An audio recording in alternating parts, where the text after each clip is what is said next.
Hi everyone! Today, we are going to show you how to draw a jet ski, step by step. Grab a pencil and paper and let's get started. Step 1. Draw the base. Draw a half oval starting from the left end, curving it down slightly and ending at the right side. Step 2. Draw the upper base. Draw a snazzy, slightly curved line from left to right. This is the jet ski's stylish shell. Step 3. Draw the handlebars. Draw a slightly curved line from the front, rising diagonally towards the top deck. Then, add another line that connects to it. Before we continue, take a second to like this video and subscribe to our channel. Details about our products and services are in the description below. Step 4. Draw the handles. Draw a small rectangle rising from the handlebars.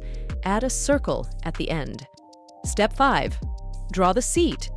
Draw a rectangle for the seat, starting at the middle of the top deck and curving it out at the rear. Step 6. Draw the impeller. Add a rectangle at the rear end, a tiny square, and a vertical line. Step 7. Add a background. Draw some wavy lines underneath to show it's cruising on water. Step 8. Color your image. Grab your coloring supplies, make it vibrant, and bring your jet ski to life. We hope you enjoyed learning how to draw jet ski. The more you practice drawing, the better you'll get. And don't forget to check out the video description for more on our art tutorials and services. And let us know if you have any author vehicle requests. Thanks for watching.